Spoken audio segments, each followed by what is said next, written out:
Hello everybody, this is Ronar, and welcome back to our Long War II Overexplained series. Today we'll be over-explaining the Shinobi Class, and of course in this explanation video is for Long War II as well as Long War of the Chosen. It works for both versions, and I'll be explaining any differences there might be. And this is also going to be for Legendary Iron Man, so some strats that might work on Commander won't work on Legendary. We won't be really placing an emphasis on those types of discussion. And of course, you can catch me on my Twitch stream at twitch.tv/Ronar1. The link will be in the description, so let's begin. So first things first, let's look at the perks that the Shinobi class has. There's 3 different builds that you can go with the Shinobi class, which is basically just swords, stealth, and shooting with your gun. And I would actually say all 3 of these are somewhat viable. The sword one is definitely the most viable. The stealth one is somewhat okay. It wouldn't hurt to have one of these, especially in regular Long War II. In Long War of the Chosen, this role is kind of just completely negated by the fact that Reapers exist, so you just use those instead. And there's the Smg Flanker build, which is actually kind of cool, and I would actually recommend it especially if you have like the proper perks from the extra tree. If you guys play Long War II, you guys won't see this. This is actually like the AWC perks. But in Long War of the Chosen, you get like these extra perks. So if you get something that like helps your shooting, like center mass or things that increase your damage output, those things will make you consider going down the shooting path a little bit more. But definitely, I think the sword build is the best build, and you can never go wrong with it if you're not quite sure what you want to do. Sword build is actually incredibly powerful, and I'll go into a little bit more detail about that. And yeah, so last video we made was a while ago, but it was for the Ranger class, and we talked about how the Ranger class was actually the least good class because it had the least amount of things that least amount of situations in which it could shine in both the early, mid, and end game. So we're going to be talking about the Shinobi class now, which is actually, in my opinion, probably the strongest class in Long War II, and it's one of the strongest classes in Long War of the Chosen, but it kind of competes with things like Skirmishers and Templars, especially Templars. They're extremely powerful in this current patch right now. But yeah. So they start off with Bantam, they start off with Flesh as well as Slash. Slash, how it works is, Flesh is when you're doing a dash attack, when you're dashing and clicking on your opponent with the mouse. That is called Flesh, and you basically get bonus damage, +1 damage for every 4 tiles between your starting position and the target.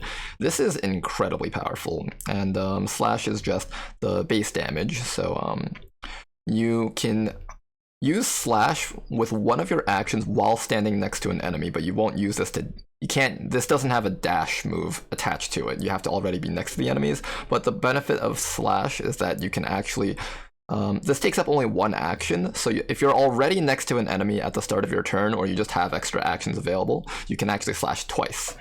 So that's something to keep in mind. You can get away with, like, if, let's say, for example, a Berserker is right next to you, you're allowed to slash it first and then flesh it, or you can slash first and then flesh something else. So it's like bonus damage if you're already next to the enemies. And it's fairly good. You'll actually come across quite a few situations where you'll already be next to a bunch of enemies, especially once you reach the Combatives perk.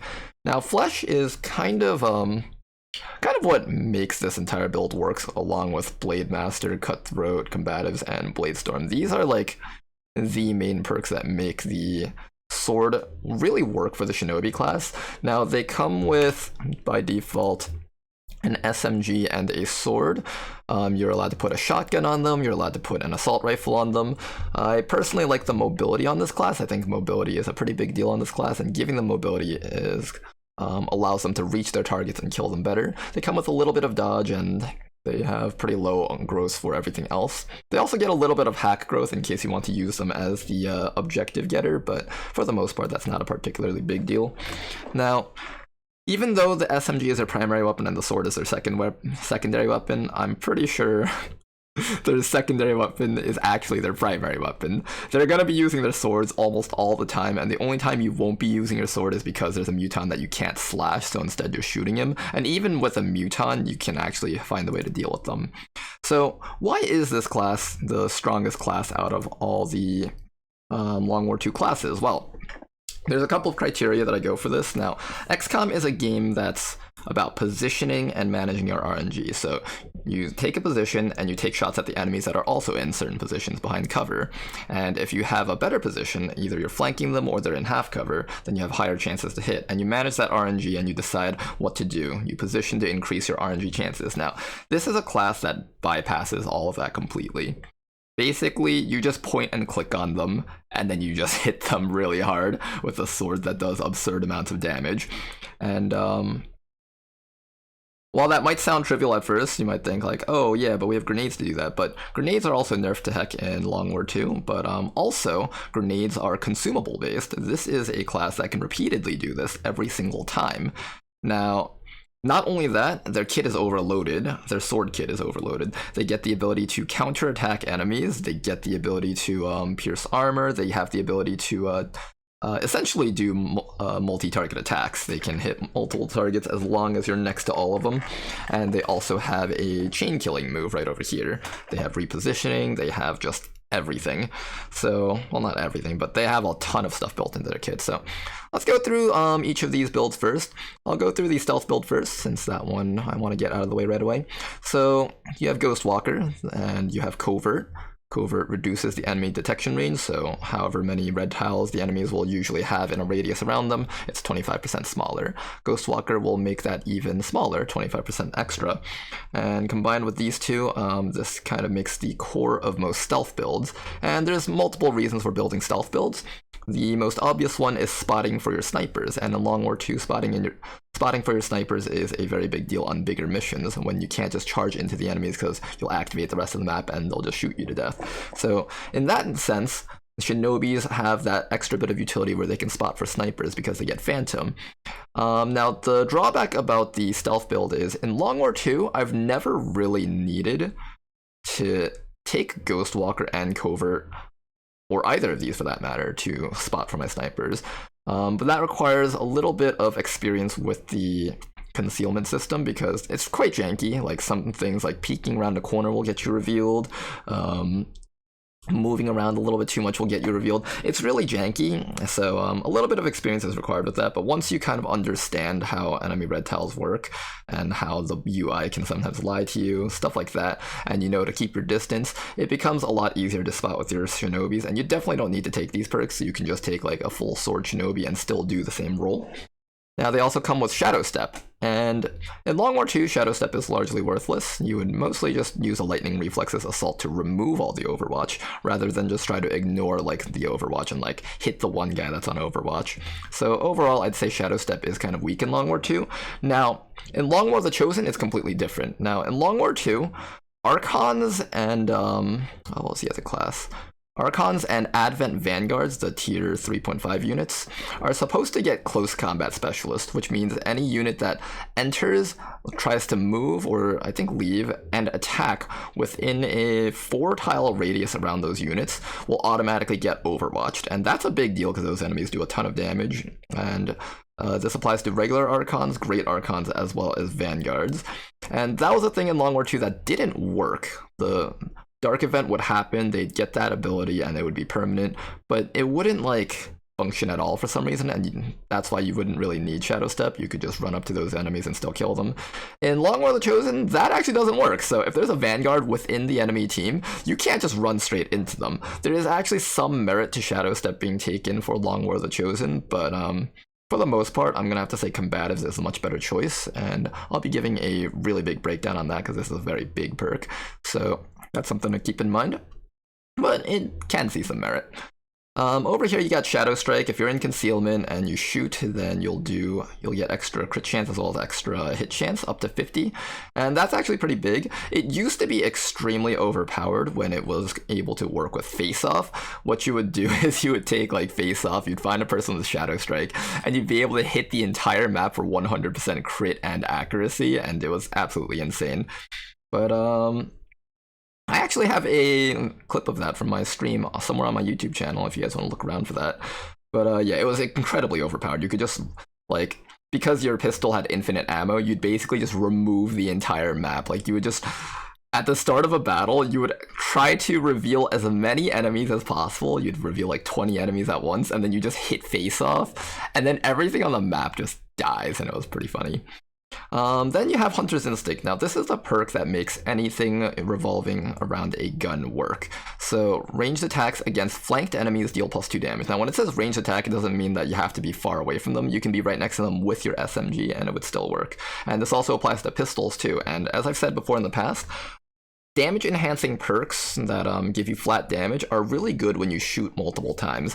And the Reaper has the ability to shoot up to 3 times in one turn with hit and run and rapid fire, which I'll explain later. So essentially, if the Shinobi can shoot, did I say Reaper earlier? I don't remember. If the Shinobi can shoot 3 times, that's basically 2 times 3. That's 6 extra damage with this one perk. That's incredibly powerful. And it's also why any extra perks that you get, like Center Mass, which is +1, or Lethal, which is +2, those perks will give you like times 3 damage along with both of these. It's incredibly powerful to have that combo.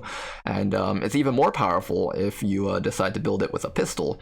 With a pistol, you get to shoot Lightning Hands as 1 shot, Quick Draw allows you to get 1 extra shot, and then Face Off gives you, or Fanfire gives you 3 extra shots. So that's basically like 5 free shots right there. Or not free shots, but 5 shots. And 5 shots times 2 is 10 damage. That's a very big deal, especially for boss killing, or like just killing like heavy duty enemies, things like Muton Elites. It does get weaker against things with armor though, so conversely, things that reduce your damage by a flat amount, such as armor, will make multi-shot abilities a lot weaker, so you're going to want to remove armor before you take these types of shots, but it's a very powerful combo if you do have a proper build for it. And over here we got Tradecraft. The soldier has significantly reduced infiltration times while on missions. Helpful if you want to just squeeze in a spotter, and like for example if you normally take like 5 people on a mission but you want to take 1 extra guy, you can take this. Generally, I find that if you're going to do a pistol build, this is a must. If you're going to do a sword build, this is a must. So unless you're going for like a stealth build and you're really doubling down on the Shinobi not participating in combat, this isn't as helpful in my opinion.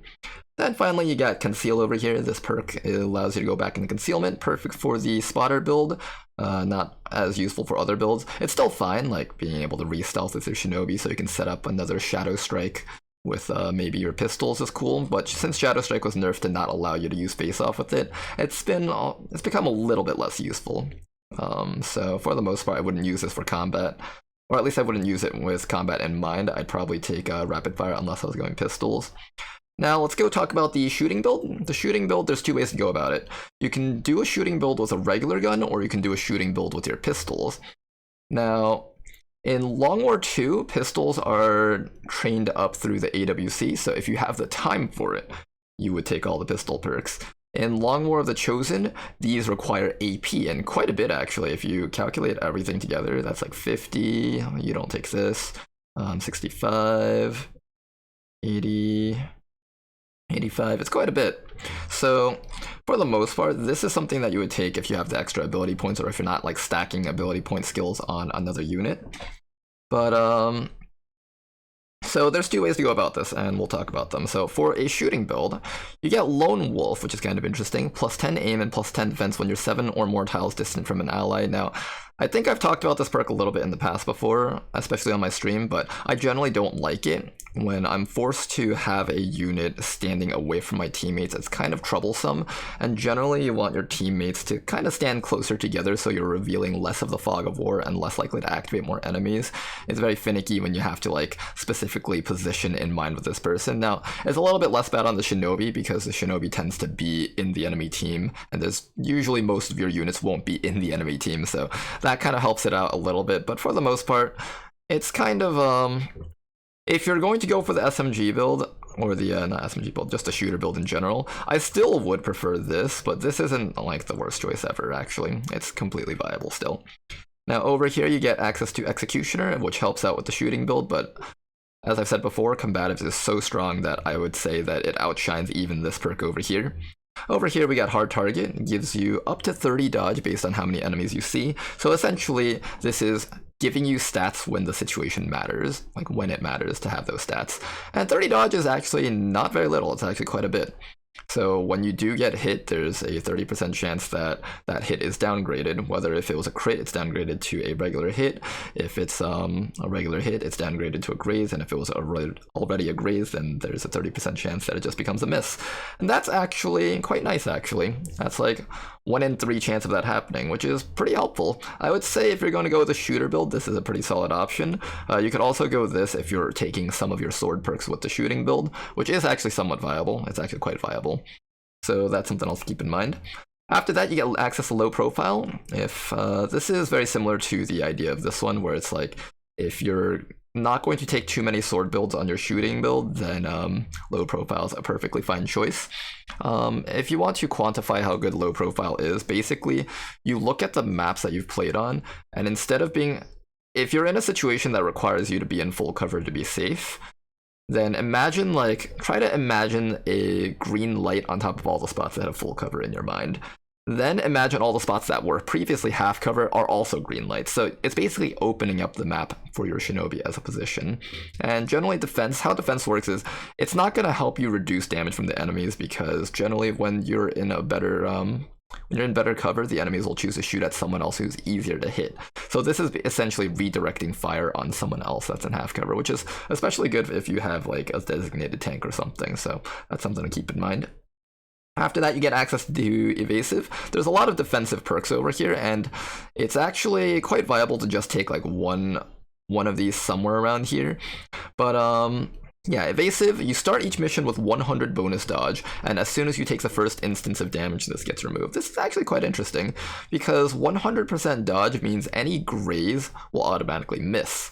And there's already a 20% graze band in this game, so you actually get 20 bonus defense in a sense, and then any crits get downgraded to a regular hit, and any regular hit gets downgraded to a graze. So it's actually quite helpful. It also causes enemies to redirect their fire from you, because it essentially gives you 20 bonus defense. So yeah, that's pretty good. But overall, if you're doing a shooting build, I would recommend Hunter's Instincts, and if you're doing a sword build, I'd do Reaper. So it's kind of hard to fit this in. If for some reason you don't want to do Reaper on your sword build, that's fine. But I think Reaper is a little bit too good to pass up, even in its nerf state. So here we go. Next one is Hit and Run. Hit and Run allows you to get back one action when you've taken a flank shot. So if you have 2 actions and you take a flank shot, you use those 2 actions up, but you get 1 action back. If you have 1 action left, you take that 1 shot, you use up that 1 action, and you get 1 action back. So no matter what, you get 1 action back with this. But Hit and Run is going to be the first thing that works with Hunter's Instinct, and is one of the perks that you would take for the shooting build. Particularly for SMG or assault rifle or shotgun flanking builds. To determine between SMG, shotgun, and assault rifle flanking builds, I would say if you don't have enough mobility to properly reach your flanks, you should be taking an SMG just to reach your flanks. But if you have a lot of mobility and you have a lot of accuracy, then I would recommend like an assault rifle. If you have a lot of mobility but not a lot of accuracy, then you can consider using a shotgun to try to mitigate that and just only use point blank shots. So that is kind of the thought process behind picking between those 3 types of weapons. Now, if you're going with a pistol flanker build, then you actually don't necessarily want to take Hit and Run, because with your pistol perks, if you're exclusively shooting with your pistols, you're less likely to get usage out of this. So in that case, you can actually opt to take Tradecraft if you're planning on just investing in the pistols. And finally, over here, we got Rapid Fire for the shooting build, and this is going to be for the non-pistol variants, of course. So how it would work is you'd move to a flank an enemy, you take a shot, and you get a Hit and Run proc. Now, you can either choose to use that Hit and Run proc to run away if you're not in a good position, or you can use that Hit and Run proc to Rapid Fire again, and essentially shoot 3 times in a row on one target.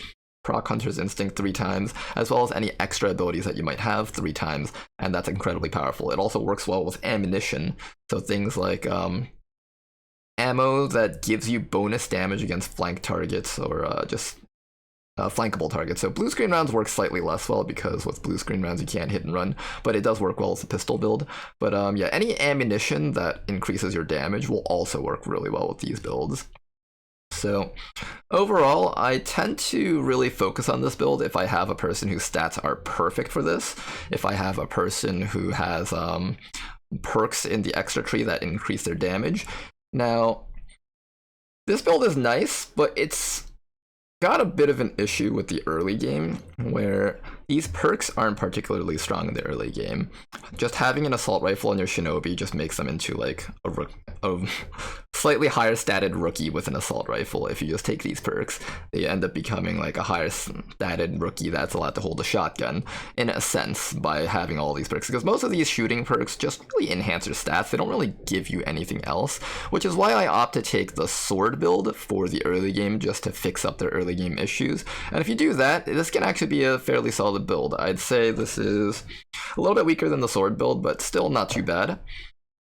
And yeah, so let's go talk about the sword build a little bit. Now, this is the strongest build, and that's because early game, this thing has all the perks for the early game. This thing has all the perks for the mid game and late game. This has scaling versus multiple enemies with Bladestorm and Reaper. It has defensive power with Whirlwind. It has comboing power with Kudegra. And it's just incredible, this entire kit. Let's go through it. So, Blademaster. All melee attacks deal 1 extra damage and have plus 10 aim.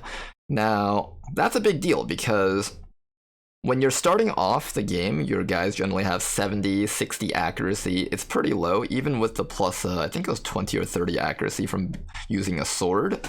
That's still not enough to reach 100%. Now with this plus 10 aim, you reach like 90, 100. If your accuracy was really bad, then 80, but that's still like very reliable for the early game. And the plus 1 damage ensures that you can almost always kill basic troopers with the sword, and you can fairly reliably kill advent officers and higher HP units using flesh if you're fleshing from up to 8 tiles away, which is not too uncommon actually. So this combination of just raw, flat damage is incredibly powerful just for the early game, and it works all the way until end game. Like, the damage output that you just get from this is incredibly good. Enemies get more defensive stats as you progress into the game, so this isn't even bad either, the plus 10 aim. It actually mitigates their defensive growth. So this already just makes the Shinobi super strong in the early game. Now, you might be thinking that you might activate more enemies and then you have problems, but that's why you're supposed to take missions that are extremely light with up to 5 people. That's generally the golden rule. And against that many enemies, the Shinobi can fairly reliably run forward, kill something, and if you position them behind like cover when they kill an enemy, even if you activate stuff, you're still fairly safe. Like, a specialist aid protocol will just keep them completely safe, and even then enemies have a hard time killing you, even on legendary difficulty. Things like advent troopers have trouble killing you on a flank shot. They even miss sometimes because they essentially have rookie stats, 65 aim, 2 to 4 damage. So this is just being able to run in is not necessarily a bad thing, and it allows you to get even further behind enemy lines so you can get some of the more pesky enemies, like maybe high priority targets. Once you take Blademaster, you can fairly reliably kill sectoids in one hit, so you also don't need to worry as much about mind control and stuff, and it's just overall really powerful.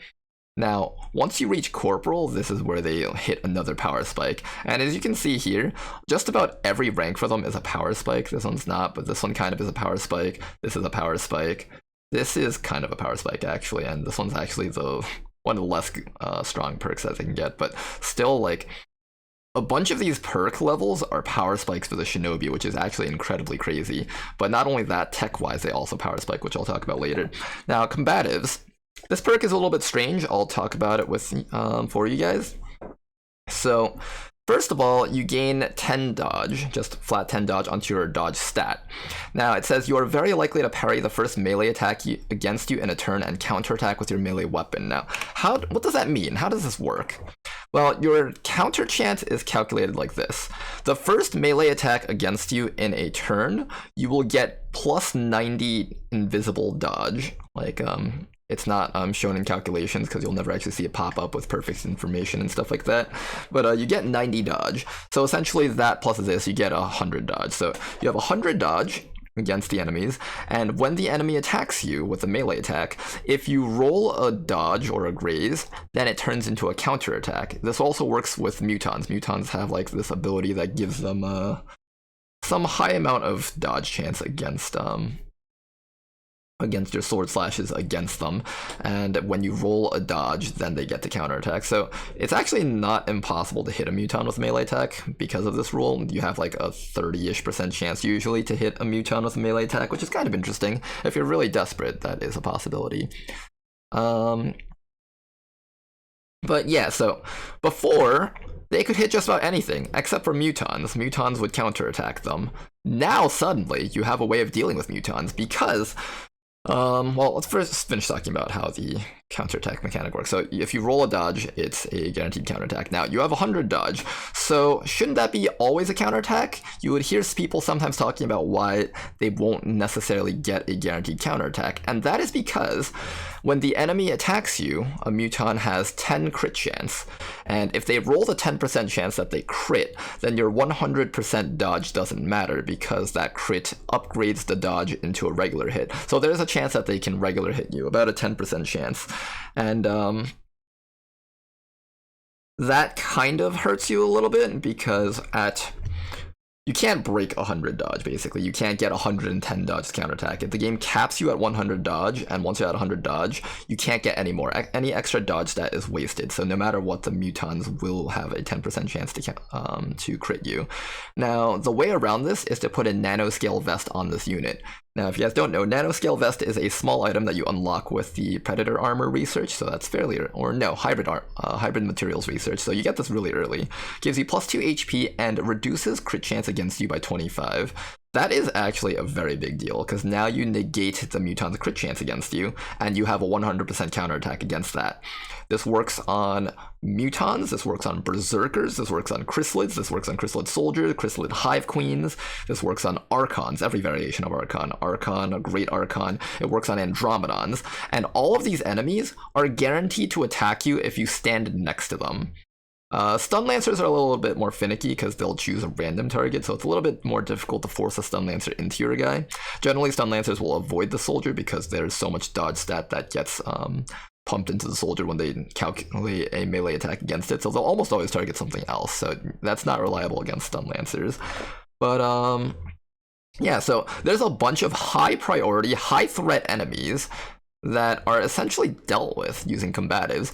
Now, in regular Long War 2, every enemy has no cooldown on their melee attack, so you can just sit next to them. Long War of the Chosen tries to mitigate this a little bit by making it so that Mutons have, I think it was like, I don't remember the exact number, it was anywhere between 3 to 5 turns, but they have a cooldown on their melee attacks, so you can only tank them for 1 turn. So keep that in mind. This does lower the merits of combatives against Mutons in Long War of the Chosen, but actually because the Lost exists in Long War of the Chosen, combatives becomes even stronger. Now, how combatives works against the Lost is that the Lost, like if you're surrounded by 5 Lost, they all attack at once. They count as like one collective attack, so you will counterattack all of them, except you won't hit all of them back, you'll only hit the one. You'll hit one guy. I don't know how they designate which Lost you're attacking back, but for the most part, you can use this person as a Lost magnet, and between Bladestorm and just combatives, you'll just kill them really, really quickly. So yeah, combatives completely nullifying certain boss units makes this unit shine from beginning all the way to end. When you're encountering any species of Mutons, regular Mutons, Muton Centurions in the mid-game, Muton Elite in the late game, this is super powerful in controlling them. Now, you can't attack them, but you double move your Shinobi next to them, and you just sit there, and you are guaranteed to stall them for 1 round, and it's completely safe. So yeah, this is a perk that kind of gives the Shinobi its first bit of utility, but it also, like, it gives them, like, the role of kind of stalling an enemy, which is very powerful, and just kind of 1v1s them in a sense. The next perk you can take is Cutthroat. Now, Cutthroat has a lot of value in it. Cutthroat, you first look at it and you see, oh, 15% crit chance, that's a small number, I guess, plus 2 in critical damage, okay, I guess. But if you want to think about it this way, and also you ignore armor. So first of all, this makes this unit into a great shield bearer slayer. So if there's a shield bearer that set up a shield for the entire enemy team and you really need to remove those shields from them, then you can just send this guy in. You'll cut right through all that armor. This also works on gatekeepers as well as Andromedons, and this also applies to Bladestorm and Combatives attacks against the Mutons. So that is something to keep in mind. And this gives a lot of value just in that part in itself. Now, the 15% crit chance and the +2 crit damage actually gives this thing even more value. Now, normally a sword has a... well, let's take a look, actually. So the level 3 sword has a 20% crit chance. The level 1 sword has a 10% crit chance. I don't have a level 2 sword, but it's probably around 15% or something like that. Now, how this works is 10% is 1 out of 10 chance to crit. Let's assume a crit is like an insta-kill. 15% is like 1 out of every 6.5, and 20% is 1 out of every 5 hits. Now, what if we applied Cutthroat to that? Well, by the time you get to Cutthroat, you should be on tier 2 weapons, but if you're on tier 1 weapons, now instead of a 1 out of 10, 1 out of every 10 slashes you critting, now it's a 25% chance. 1 out of every 4 slashes that you make will insta-kill a target. And in vanilla XCOM, a repeater having a 15% chance to insta-kill any insta-kill a unit was considered really strong. Now, albeit that was specifically if you shot a sectopod, you would instantly kill it. You won't instantly kill a sectopod with Cutthroat, but you can kill pretty high priority targets with these crits. And it's a lot of damage, especially because you also get +2 critical damage, so it's essentially finishing off anything that's not like a super boss unit. Now, if you are at the 15% crit chance tier 2 sword, now it's a 30% crit chance. You have like almost a 1 in 3 chance of just being able to crit any unit that you slash at. And the 20% sword, that's like 35%, so a little bit more than a 1 out of 3 chance that you can just insta-kill a unit. This brings the lethality of the Shinobi class up by a lot, and now suddenly it's a lot scarier. And not only that, that's going to combo with Kudegra, which I'll talk about later. Now, Bladestorm is the next perk that the sword guys will take. Another really powerful perk. Now, Overwatch penalties do get applied to this, so your regular hit chance with your sword will get multiplied by 0.7, and there will be no crit chance on the Bladestorm slashes. This one does have the crit chance applied to it, and it does not have Overwatch penalties on it. So when you're counterattacking a Muton, basically you'll get a free Bladestorm hit off, your base damage will be applied to that and any graze chance, and then you'll get like a full regular hit off on the Muton, which is just probably enough to kill most Mutons if you have Cutthroat with it, especially if you have like a tier 2 sword on you. Generally, the tier 2 sword is enough to kill up to a Centurion just by parking next to him if you have enough accuracy. If you, although you're likely to miss with your Bladestorm because it's usually like 70-60% accuracy against Muton. That's something to keep in mind. Now, a lot of people have a negative impression of Bladestorm because occasionally a Muton counterattacks their Bladestorm. Now, why does that happen? Well, there is a exact science behind this. This is not actually just random. So how it works is Bladestorm will only counterattack on the enemy's turn. Similarly with Combatives, it will only work on the enemy's turn.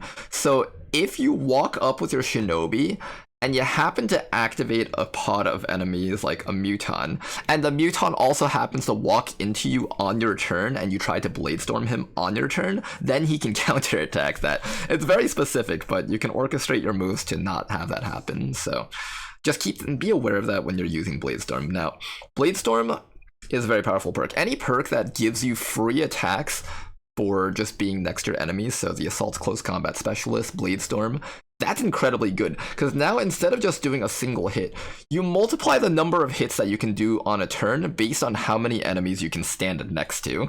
So that allows you to get up to 1, 2, 3, 4, 5, 6, 7, 8. 8 slashes. Of course, you're not going to get 8 slashes quite often, but you can get up to 2 slashes in a turn, you can get up to 3 slashes in a turn just for free, and that's incredibly good. Now, the accuracy hit might kind of suck, but if you have Blade Master and if you have decent aim growth, you'll reliably hit your enemies. So this is quite a reliable attack. It's like usually 70 or 80% by late game. And if you happen to roll Cool Under Pressure in the AWC tree, this suddenly has the regular, almost a regular hit accuracy. Now it's going to have like 90-80% hit chance, even 100% hit chance if you have really good accuracy. That's really powerful, and it also applies a crit chance from Cutthroat. Now in regular Long War 2, you can actually use Bladestorm to engage, especially if you have this. It's a very powerful method of engaging. You can move into the middle of a group of enemies, so pods of enemies can be anywhere between 2 to 8 in size. If you run into like that group of 8, you can Bladestorm up to like 5 people, usually with the way they're positioned. And that's a very powerful way to begin a fight. And then after that, if you only use the blue move to run into them, you can immediately run up to another guy and slash him again, or you can activate Reaper and just chop him up again. So this is a powerful engagement perk. This gives this class a method of mass engagements, and I think for some of the tougher missions in the mid and late game, you're going to need mass engagement tactics, so things like Street Sweeper, Saturation Fire from other classes, Shredstorm cannons that hit an entire group, or Bladestorm from the Shinobi, and that won't cost a consumable. That's incredibly powerful. Now, so far, everything here has been very good, very strong in terms of damage output. Much more than you would get from just shooting your SMG at any of these levels. The only benefit of taking your SMG and shooting your enemies is that you get to do it from far away. But Long War 2, or XCOM 2 in general, has a bunch of mobility power creep compared to XCOM 1. And as well as the maps just being much more liberal with their cover placement. So you're able to run up to the enemies very easily. Now, Reaper is not like, you would think like, oh man, so many good perks, they gotta slow down eventually, right? No, this just keeps on getting better. Now, Reaper isn't like vanilla Reaper, where you only lose 1 damage. Each chain kill with the Reaper will reduce damage by... I think it was like by 3 or 4. It's a pretty hefty amount. So generally, if you don't have any setup, you can probably kill 1 or 2 or 3 enemies with this. Possibly just 1 if you don't set up at all, like if you don't get any damage off on them. If you hit a bunch of enemies with low HP, then you can just finish them all off with Reaper, and it's a great time.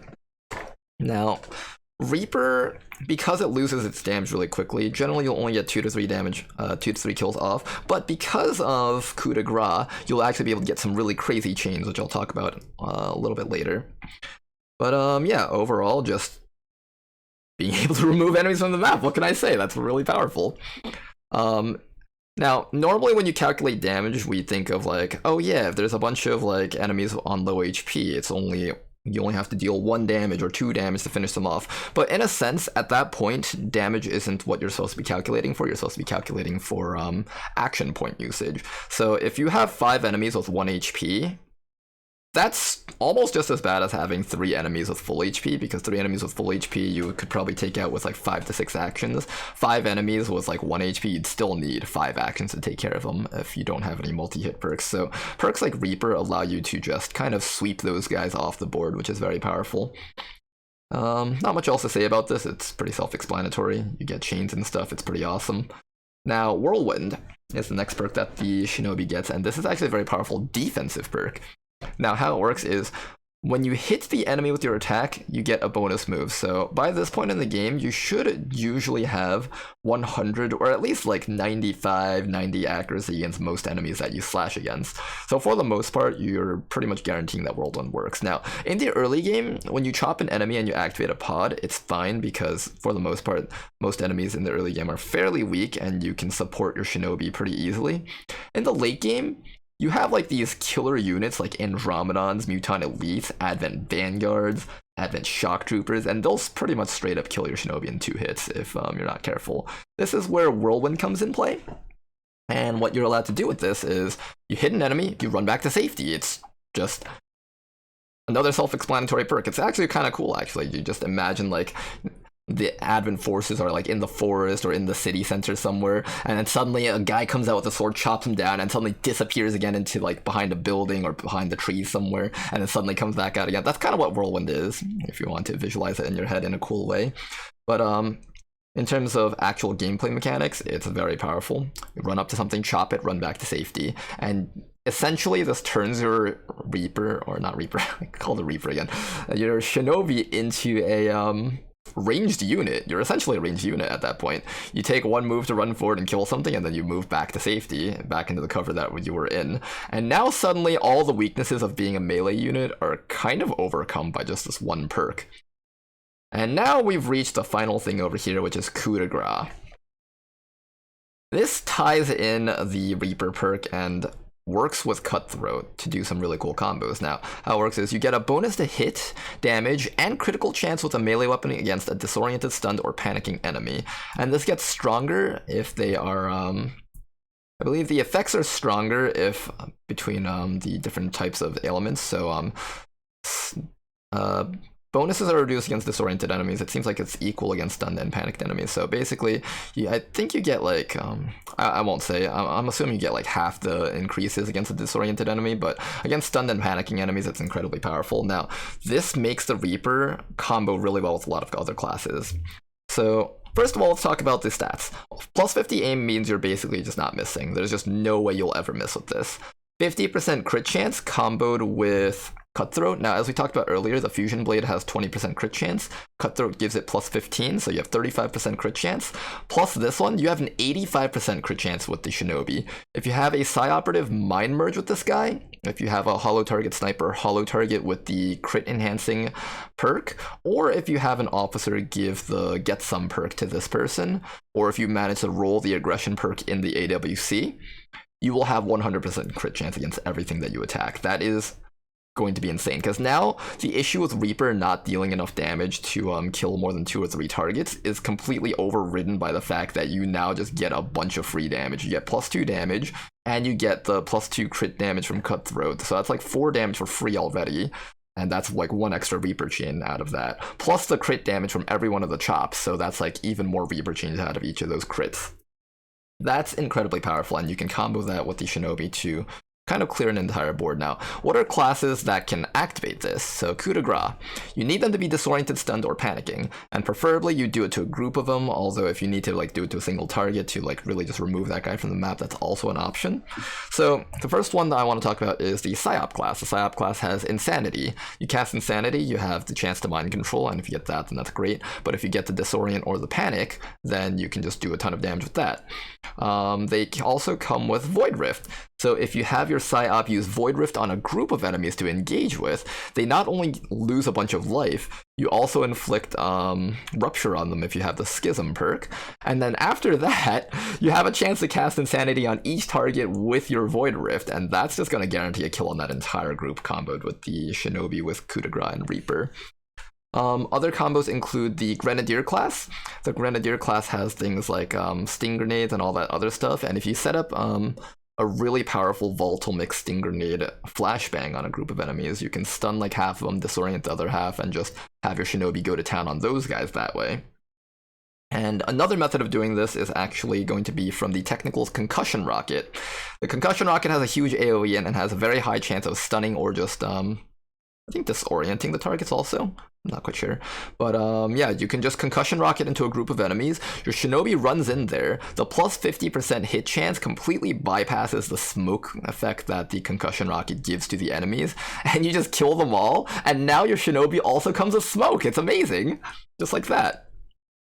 Incredibly powerful combo right there with Kudegra. And this won't be something that you see used all the time, but when it does get used, you can use it to clear an entire map really quickly. Now, the other thing is network towers. So on the network tower style missions, when you hack the objective, everything is stunned for 2 turns. You use those 2 turns to just get free 50% crit and hit, and you just go to town on everything. And the best part about this is when something is disoriented, panicked, or stunned, it can't counterattack you, nor can it use Close Combat Specialist. So you don't even need to worry about like Mutons counterattacking or Advent Vanguards and Archons shooting you in the face. You just go in on them and you just beat the crap out of them.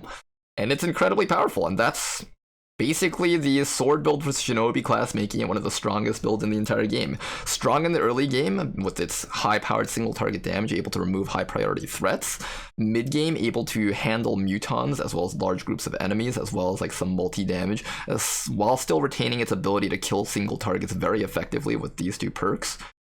And it's just, I don't know what to say. It's like bypassing the game's mechanics. This is one of the strongest units in the game, and late game, it's kind of outclassed by snipers on in Long War 2, because snipers are able to not pull enemies, but once you've pulled the enemies, this is the class that you go to just get in there and kill things. It's so strong. I don't know what else to say about it. And they even have variations to the builds. If you don't want to do like sword stuff because you were bored with that, or you think you can get a stronger combo out of pistols, you can do that. For the final mission, a pistol build is actually quite strong, or rather a shooting build is quite strong, because if you have a pistol build with Fanfire and Hunter's Instinct and any other perks that you might get extra, you can actually do quite a bit of damage to an avatar, actually. It's quite powerful. So that's something else to keep in mind. But yeah, that is going to be the Shinobi class. If you like this video, don't forget to like it and subscribe for more content like this. Really helps out the channel. And thanks for watching, you guys. For the next one, I think we're going to probably talk about the Gunner class, actually. That's a class that I've probably changed my opinions on the most, and I think it'll be a cool thing to talk about. And yeah, thanks for watching, you guys. Till next time, bye-bye.